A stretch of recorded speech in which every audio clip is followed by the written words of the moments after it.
Pai, do Filho e do Espírito Santo. Amém. Ave Maria, cheia de graça, o Senhor é convosco. Bendita sois vós entre as mulheres, e bendito é o fruto do vosso ventre, Jesus. Santa Maria, Mãe de Deus, rogai por nós, pecadores, agora e na hora de nossa morte. Amém. Maria, auxílio dos cristãos, rogai por nós. Em nome do Pai, do Filho e do Espírito Santo. Bom, pessoal, não sei se vocês acompanharam, mas essa aula aqui não foi muito programada. Então peço desculpas logo no início, porque eu não sabia que ia dar aula, na verdade não ia nem ter aula. Aí falaram, não, mas tem que ter aula, quem vai dar aula? E acabou sobrando para mim. Então hoje à tarde eu comecei a preparar uma aula, ainda escolheram o assunto para mim. Eu quero uma aula do Tardelli de mitologia. Então, desculpem não estar tão bem preparado, peço desculpa principalmente a quem está aqui pela primeira vez. Foi uma aula preparada às pressas. Esse assunto caberia mais, essa aula aqui que está preparada, caberia mais para uma conversa do que para uma aula. Então, não desculpem o jeito. Eu vou falar desse Belerofonte. É uma mitologia interessante por alguns motivos. Interessante principalmente para mim. Por que eu escolhi isso aqui? Por que eu escolhi falar desse tema? No passado eu estudei bastante mitologia, então por isso o pessoal pediu uma aula de mitologia, para eu voltar a dar uma aula de mitologia. Durante um tempo eu fiquei parado nesse estudo, não estudei boa parte de mitologia, me dediquei mais à história, outros assuntos. E ainda pretendo retomar os estudos realmente de mitologia. Mas eu escolhi essa aula aqui porque foi talvez a primeira aula que me motivou a começar a estudar mitologia. Não propriamente a aula, porque não foi uma aula que eu dei, mas foi o assunto. Foi uma vez que eu estava na aula na casa do professor Orlando. Ele estava mostrando algumas figuras, a gente estava falando dos etruscos. Então ele mostrou uma escultura, falou, essa escultura é etrusca. Só que ele não nomeou a escultura. Eu conheci a escultura por causa dessa lenda, desse mito. Eu falei, essa daqui é a quimera. E expliquei o que era a quimera. Aí ele gostou e eu comecei a estudar mitologia. Então hoje vai no começo de novo. Volta ao início. E esse tema aqui é interessante por causa do herói. Eu gosto um pouco desse herói, ele é um tanto quanto simpático. E ele é um tanto quanto desconhecido também, apesar da lenda dele, pedaços dela todo mundo conhece. A gente conhece que elas foram migradas com o passar do tempo para outras histórias de outros heróis, mas que são originariamente desse herói aqui. Aqui vocês veem um desenho grego numa cerâmica. É um desenho bem antigo. Uma das características que ele é bem antigo é pelo desenho do rosto, de perfil, parecendo aqueles desenhos egípcios, com o olho aqui. O rosto está de perfil, mas o olho parece que está visto de frente. Então, e outra coisa, esse tipo de pintura os gregos faziam bem no começo. Eles pintavam a figura de preto nas cerâmicas dele. Mais tarde eles vão passar a inverter. Eles vão fazer a figura no negativo. Então eles vão pintar o fundo de preto e deixar a figura no laranja. Então essa é uma figura bem antiga. Essa aqui é uma lenda bem antiga. E quem é esse Belerofonte? Vou tirar aqui, depois eu volto.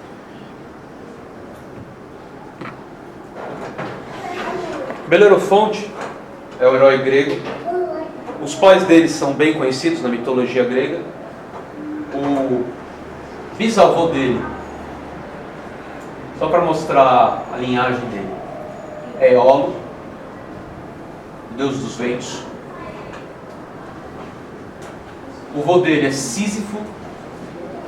Sísifo, muitas vezes as pessoas não sabem, não conhecem pelo nome, mas a lenda dele é famosa. No fim ele enganou a morte. Ele era conhecido como o mais astuto dos homens. Ele chegou a enganar a morte. Só que como castigo por ter enganado a morte, ele foi condenado depois aos infernos a ficar sempre rolando uma pedra para uma ladeira, só que a pedra sempre enrolava de volta e ele ficava eternamente tentando levar a pedra para cima do monte. Essa figura é famosa nas histórias. E a lenda que diz isso aí é a lenda do Sísifo. O Sísifo também teve um filho chamado Glauco. Glauco, que também se tornou maior. Glauco, que também se tornou um deus.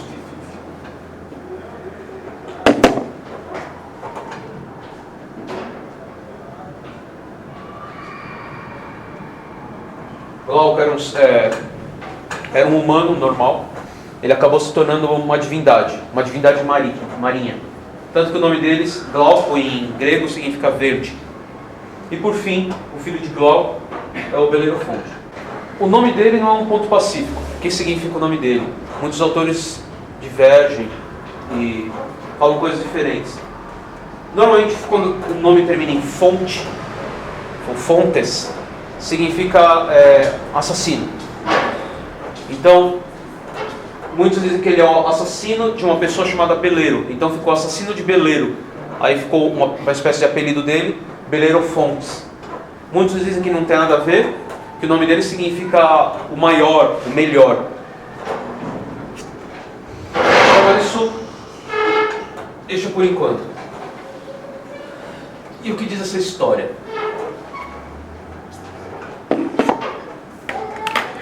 Ele era da linha real da cidade de Corinto. E por algum motivo, ele cometeu um assassinato involuntário. Ou seja, teoricamente não foi culpa dele. Mas para os gregos, qualquer assassinato era assassinato. Então ele precisava, para não sofrer a punição dos deuses, porque os deuses puniriam ele por um assassinato, mesmo que ele não tivesse, não fez de propósito, mesmo que não teve culpa, os deuses condenariam ele. Então ele precisava passar por um ritual de purificação. Os rituais de purificação muitas vezes eram feitos por reis. Então ele que era da família real de Corinto, procurou um outro rei para purificar ele, para fazer o ritual de purificação, por causa do assassinato dele. Então ele procurou o rei chamado Pretos.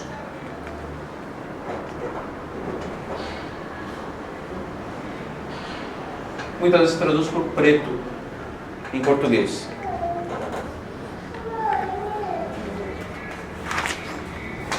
E esse rei, ele recebeu ele, o Belerofonte era famoso, a família dele famosa, então ele recebeu ele com toda a hospitalidade, fez ele comer com eles, então recebeu ele muito bem, e fez todo o ritual da purificação. E aqui tem a primeira parte interessante da história. Apesar dele ele receber o Belerofonte bem, a esposa do Pretos, a esposa do rei, se apaixonou pelo Belerofonte e foi conversar com ele. Ele se recusou a qualquer coisa com ela, então ela acusou o Belerofonte de querer seduzi-la.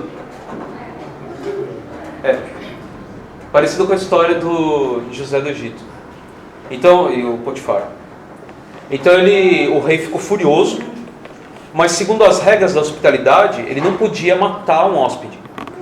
Então ele não fez isso, só que ele mandou ele para o sogro dele, um outro rei, chamado Iobates, falando para ele levar uma carta para o rei. Então ele levou a carta, e na carta estava escrito que aquele que portava a carta deveria ser morto. Quando o rei Iobates viu aquilo, ele não quis matar ele diretamente, teve um certo receio, um certo escrúpulo de matar o rapaz. Então ele mandou ele fazer algumas missões, missões que ele acreditava que ele não escaparia. Então a primeira missão, e a mais difícil de todas, talvez, foi enfrentar um monstro chamado Quimera.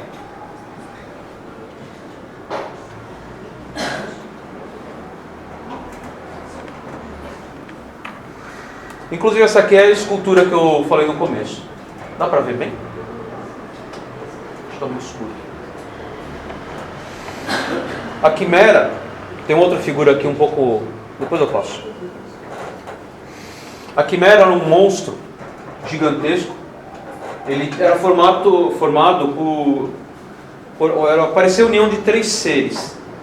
Então ele tinha a cabeça de leão, um corpo com uma cabeça de uma cabra, e por fim, a parte de trás do corpo era de serpente, com uma cabeça de serpente na cauda.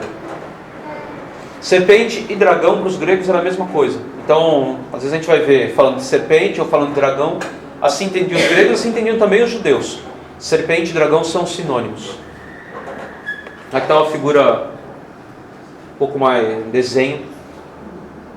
Só para ter uma ideia de tamanho aqui. Aqui está escrito quimera. Em japonês.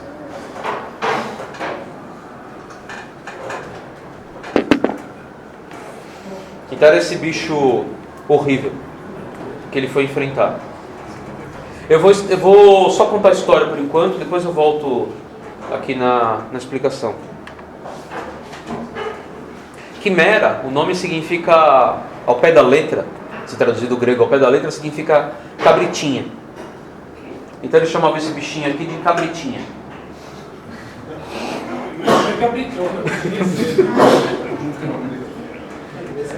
Esse daí é o filhote, imagina. Pois é. Ele era... a maioria dos monstros tem a mesma origem. Uma origem, eles são filhos de Tifon e Ecdna, que dá vários monstros vêm dessa linhagem. O leão de Nemeia, a própria Ecdna, depois o Orto, o cão Orto. Vários monstros, muitos monstros vêm são irmãos ou sobrinhos da quimera. Então ela tem uma família gigante de monstros, que depois vários outros heróis acabaram matando, inclusive o famoso Hércules. Então ele não podia enfrentar esse monstro, e além do mais, além de todo esse tamanho e essa beleza, ele ainda soltava fogo pela boca. Então ele passava devastando tudo, comia os rebanhos, destruía as casas, e era um terror no reino. Então o rei mandou falar: vai matar a quimera, vai. Ela está acabando com o nosso reino, e você tem que nos ajudar a acabar com esse pesadelo. Então ele foi, só que ele sabia que sozinho não ia conseguir. Ele precisava de ajuda dos deuses. Então apareceu a deusa Atenas para ele, para ajudar ele a acabar com o bichinho. E aqui aparece o segundo elemento que aparece em outras lendas, outros mitos, que na verdade originalmente é dele. Como que Atenas ajuda ele? Ela oferece para ele o Pégasus, o cavalo alado. O cavalo alado, já selado, já com os arreios, tudo certinho, tudo bonitinho. Ele só tem que montar no cavalo, atacar esse bicho por cima e matar o bicho. Exatamente o que ele fez. De posse do cavalo, ele sentou no cavalo, sobrevoou a área até achar a quimera e matou a quimera. Alguns dizem com uma lança, outros com arco e flecha, mas tanto faz. Ele lançou alguma coisa contra ela e matou. Quimera é um nome que a gente ainda usa como adjetivo, né? Quimera significa alguma coisa impossível. Acabou ficando não o monstro, mas o que ele significa, né? Então quando a gente fala que uma coisa é quimérica, é uma coisa impossível. Dá para entender por quê, né? Não é só o Belerofonte no Pégasus. Só que esse não foi a única missão dele. Teve outras missões. O rei mandou, assim que ele voltou, teve uma certa festa, porque acabou com o monstro, que era um terror para o país. Mas ele, ainda querendo seguir a vontade do genro, ele mandou ele em outra missão. Falou: tem uma tribo aqui que é um problema para a gente. Era uma tribo bastante belicosa, chamada Sólimos. Então ele mandou que ele juntasse um grupo e atacasse os Sólimos. Então ele atacou e venceu os Sólimos com facilidade. Voltou vitorioso. Aí o rei falou, deu certo, mas não deu certo. O que eu faço para acabar com esse rapaz? Então ele mandou, olha, você pode lutar contra as Amazonas. Então mandou ele lutar contra as Amazonas, que também era uma tribo só de mulheres guerreiras, mas dava muito trabalho. Então lá foi o Belerofonte lutar contra elas, matou uma porção de Amazonas e voltou vitorioso de novo. Aí o rei falou, não é possível.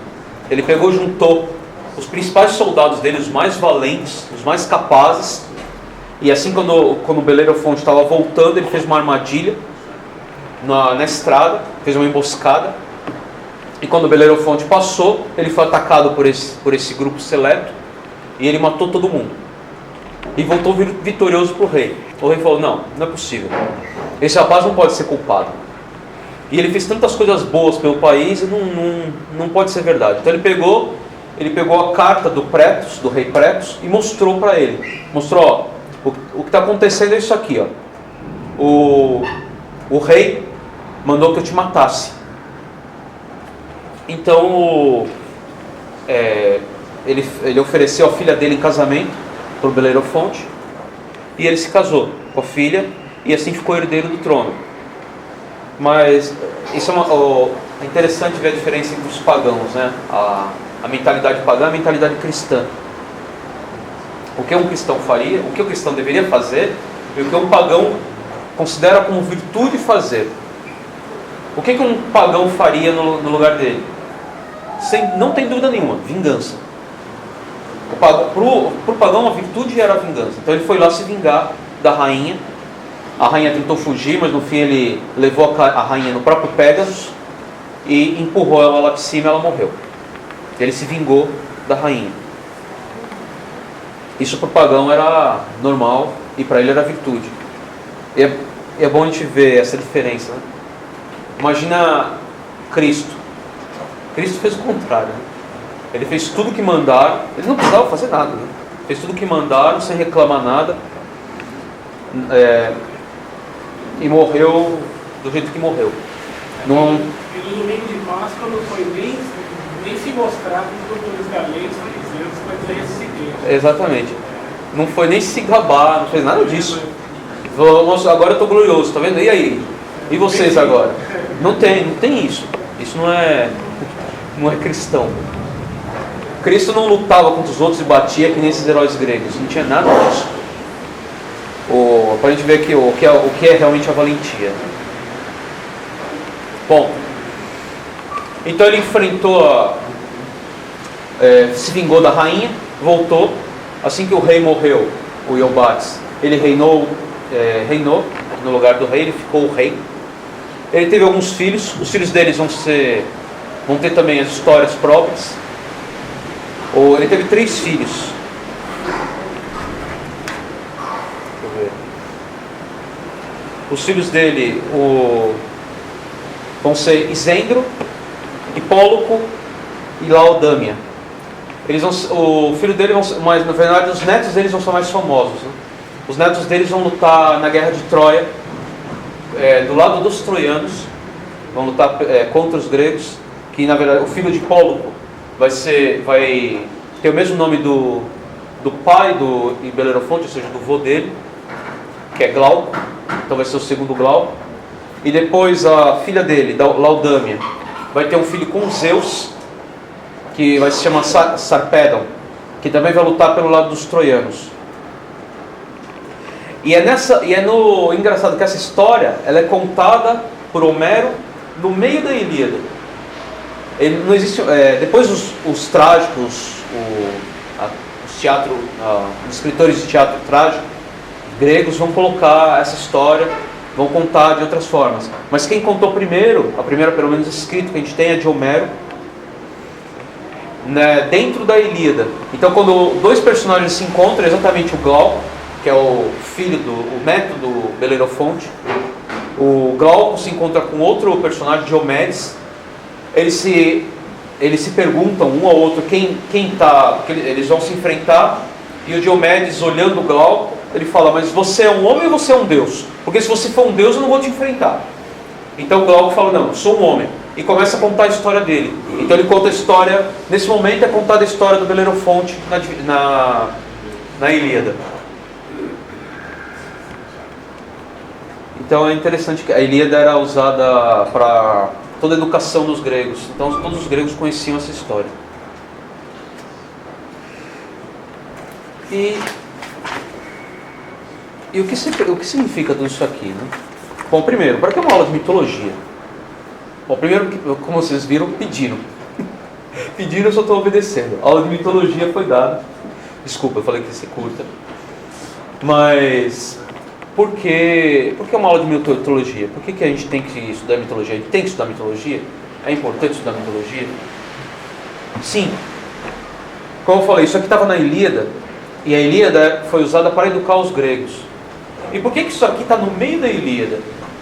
O que ele quer ensinar com isso aqui? Já que era para ensinar, o que ele quer ensinar com o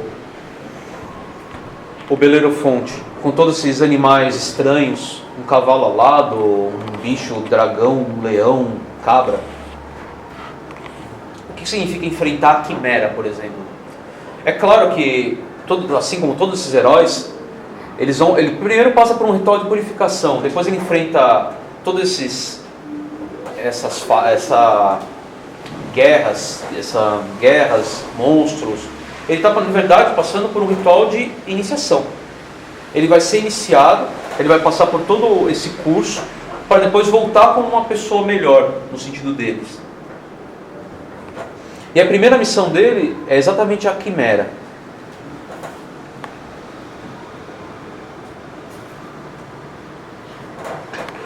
O que é a quimera?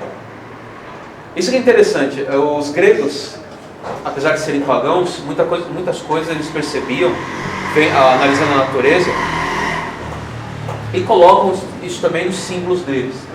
A quimera é a junção de 3 animais: o leão, a serpente, essa parte interessante, a parte não menos interessante, quer dizer, não interessante para a gente, a cabra. Por que o leão e a serpente são interessantes? No Salmo diz, falando de Nosso Senhor, que ele vai esmagar o leão e a serpente. Porque o leão e a serpente representam 2 tipos de vícios.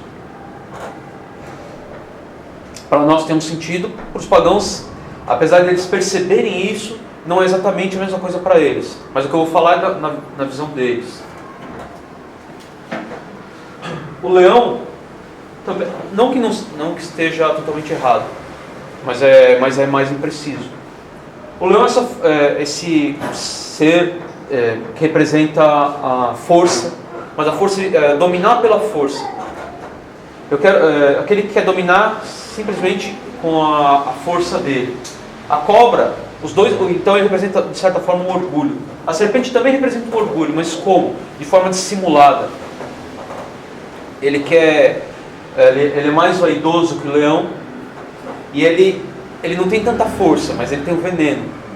E ele finge ir para um lado, vai para o outro e não tem o caminho reto.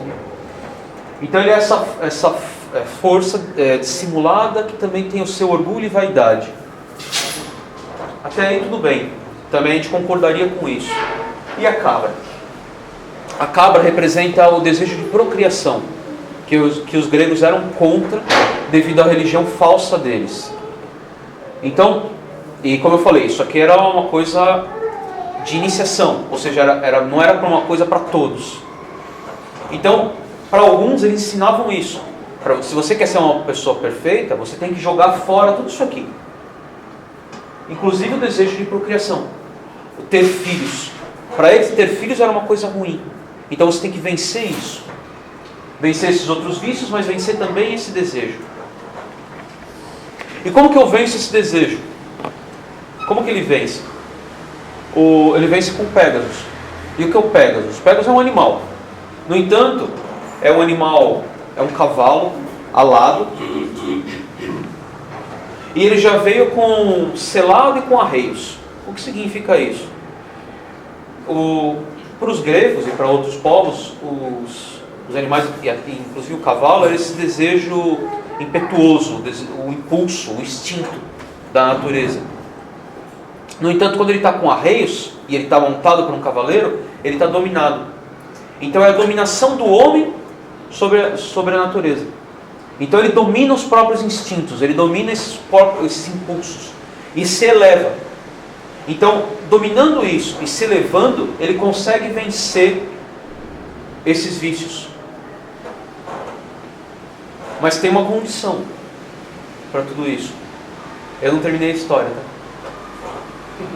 A história não terminou ali onde eu parei. Mas tem uma condição para isso, que é a mesma condição da lenda do Ícaro. Vocês conhecem a lenda do Ícaro?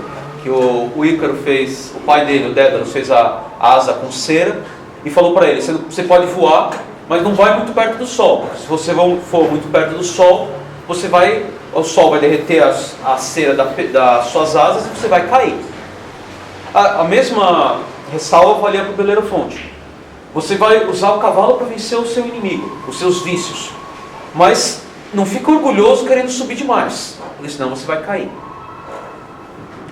Então ele, como a gente viu, ele pegando o Pégasus, ele conseguiu vencer a Quimera.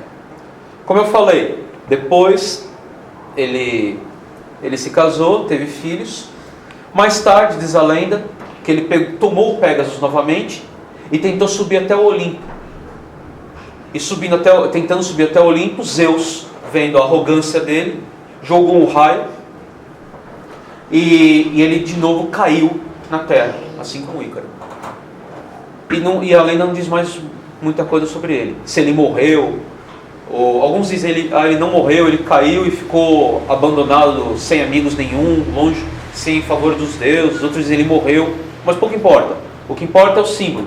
Ele tentou subir demais, assim como o Ícaro, e por causa da arrogância, da ousadia dele, ele foi jogado de novo no mundo. Ele caiu de novo na matéria, que já era mostrado pelos filhos que ele teve. Ele não entendeu. Ele casou, teve filhos e não entendeu a história pela qual ele passou. A história dele, ele não se tornou um herói perfeito. Também, por que Zeus não queria que ele se elevasse fugindo da matéria? Porque ele provavelmente não estava pronto. Assim como o Ícaro. Você tem que subir aos poucos. Se você subir de uma vez, ousadamente, você vai enfrentar alguma coisa que você não está preparado para enfrentar e vai de novo mergulhar na matéria. Assim como ele mergulhou, assim como o Ícaro mergulhou no mar da matéria. Porque ele não estava pronto. Isso já mostra no casamento dele, né? Quando ele quis subir, não é que ele tinha renegado o casamento, deixado a esposa e os filhos. Não, ele quis subir até os Olimpo para se tornar também Deus. Mas pulando, vamos dizer assim, pulando fases. Então é uma coisa que ele não poderia fazer. Ele quis trapacear. E não seguir todos os rituais do jeito que era ensinado. Só completando, só para falar dos símbolos, o professor sempre falava do símbolo do cavalo alado, que é porque combina, né? Por que combina um cavalo alado? Imagina se fosse um elefante alado, combinaria? Não fica, a gente olhando a figura fica harmônico, apesar de uma coisa que não existe, mas não fica harmônico, porque são dois símbolos que combinam. Quando a gente pensa em cavalo, a gente pensa em velocidade. Quando a gente pensa em asas, a gente também pensa em velocidade. Então, os dois se casam e formam um símbolo bem válido e bem bonito. Bom, o que deu tempo para preparar foi isso, desculpem, mas não deu muita coisa. Dúvidas? Essas histórias da mitologia, é possível então, estudando-as, verificar a doutrina religiosa que havia nela. E sempre ter um cunho gnóstico, então, ou panteísta, enfim. Essa é a teoria dos renascentistas. Os renascentistas diziam que sim. Toda a mitologia tinha um fundo gnóstico e por isso eles estudavam com tanto afinco. Eles usavam, por exemplo, a metamorfose de Ovídio, que tinha muitas mitologias, como se fosse um dicionário de mitologia. Eles estudavam aquilo para aprender gnose, para entender melhor. Provavelmente nem todas. Tem muita coisa que não tinha uma intenção religiosa, que eram lendas que surgiram com o povo, mas que tem muitas que são, sem dúvida, como essa aqui, por exemplo. Mas era usado para ensinar filosofia, né? Sim. Sim. Por exemplo, o Hesíodo, quando ele coloca o Zeus. Zeus ele coloca como uma sabedoria. Deixa eu só...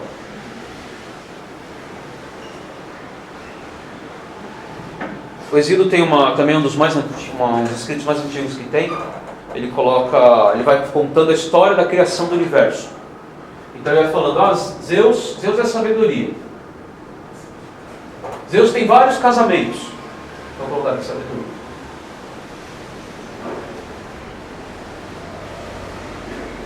Então Zeus se casa com Temis. Temis é a lei. Traduzindo é a lei. Zeus se casa com Temis e tem vários filhos. Se eu caso a sabedoria com a lei, eu vou ter o quê? Justiça. Foi exatamente o que nasceu. Justiça.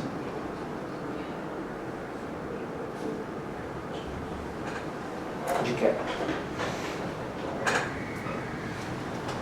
Zeus se casa também na mesma teogonia. Zeus se casa com Mnemosine. Eu vou colocar em português aqui para não arriscar. Mnemosine em português é memória. Zeus, como a gente viu, é a sabedoria.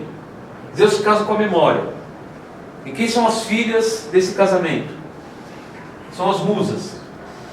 Mas o que significa musas? Ao pé da letra. Musas, ao pé da letra, significa palavras cantadas.